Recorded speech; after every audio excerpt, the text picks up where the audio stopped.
Hello किसान भाइयों, आज मैं आपको बताऊंगा कि आप मोथा और दूब घास पर किस तरह से 100% कंट्रोल कर सकते हैं। क्योंकि दोस्तों, आपको भी पता है कि मोथा घास एक रावण के सिर की तरह होता है कि जो बार बार आता जाता है। यदि हम इस साल कंट्रोल कर लेते हैं तो फिर दोस्तों अगले साल हमारे खेत में उगाता है। तो दोस्तों, ऐसा हम क्या उपाय करें कि मोटा घास बिल्कुल ख़त्म हो जाए। तो आज हम इन्हीं सब बातों पर चर्चा करेंगे। मैं विकास राज आपके अपने YouTube channel I love farming में स्वागत करता हूं। दोस्तों, यदि आपको मेरे द्वारा दी गई जानकारी अच्छी लगती है तो अन्य किसान भाइयों तक भी शेयर कीजिए इस वीडियो को, ताकि वे भी इसका लाभ ले सकें। और दोस्तों, चलिए अब शुरू करते हैं। किसान भाइयों, मैं आपको बता दूं कि जो मोटा घास होता है उसमें गांठ होती है जड़ में। आप किसान हैं, आपको पता होगा कि उसमें गांठ होती है जड़ में, और जो गांठ होती है वो उससे फिर दूसरी गांठ निकलती है ना दोस्तों, ज़मीन में ही। और फिर जो है उससे फिर पौधा निकलता है, और उस गांठ से फिर तीसरी गांठ निकलती है, उससे ही पौधा निकलता है। ये कैंसर बीमारी की तरह होता है कि जिसमें जड़ खत्म होने का नाम ही नहीं लेती है। तो दोस्तों, जब हम इसकी निराई करते हैं, यदि हम इसके 3 बार भी निराई कर देते हैं मोथा की, तब भी ये खत्म नहीं होता है। क्यों दोस्तों?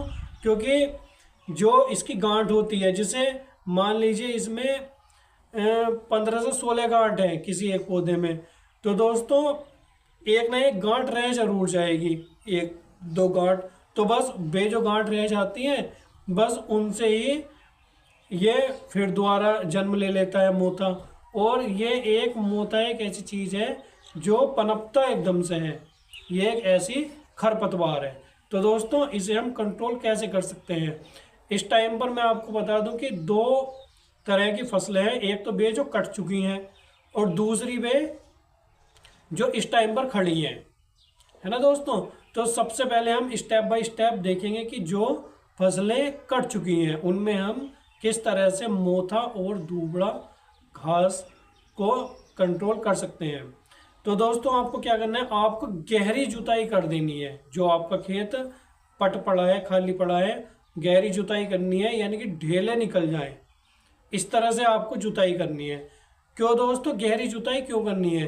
क्योंकि जब आप मेरे किसान भाइयों गहरी जुताई करेंगे तो जो मोथे की जड़ है, जो गांठ है, वो बिल्कुल उलट पलट जाती है, और जो दूबड़ा है वो भी उलट पलट जाता है। और जितने भी तरह की, या चाहे मकड़ा घास हो या किसी भी तरह की घास है, चिड़ियावाड़ी है, वो पलट जाती है, उसकी जड़ ऊपर आ जाती है। तो मेरे किसान भाइयों, जब उसमें गर्म हवा लगती है, जब गर्मियों की गर्म हवा लगती है, लू लगती है उसे, जमीन को, जड़ को, तो वो सूखती चली जाती है। तो दोस्तों, इस तरह से आपको गहरी जुताई करनी है। आपको 70% काम तो आपका यहीं पर हो जाता है।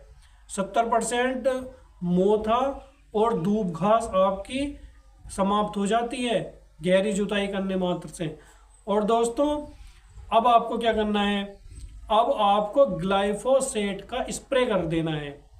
और ग्लाइफोसेट 16 लीटर की जो आपकी कैन आती है ना, जो पंप आता है, वो 16 लीटर का होता है। उसमें आपको मेरे किसान भाइयों 150 ग्राम लेना है ग्लाइफोसेट 71 5G, यानी कि मेहरा 71 के नाम से इसे जानते हैं किसान लोग। और इसका आपको स्प्रे कर देना है। और इसमें आपको एक चीज़ और करनी है, इसमें आपको 1 से 2 शैम्पू और डाल लेने हैं। इसमें इस कैन में, एक कैन में 2 शैम्पू और डाल लेने हैं। तो दोस्तों, आपको उसका स्प्रे कर देना है पूरे खेत में, यानी कि पट खेत में जुताई करने के बाद में।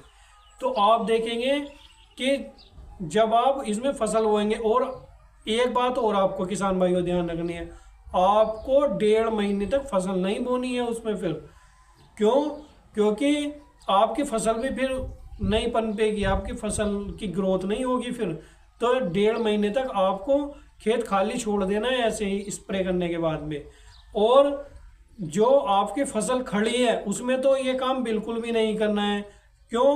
क्योंकि दोस्तों आपकी फसल नष्ट हो जाएगी, बर्बाद हो जाएगी। और अब मैं आपको बता दूं कि किस तरह से आप जो आपकी फसल खड़ी है उसमें आप किस तरह से मोथा और दूब घास को कंट्रोल कर सकते हैं।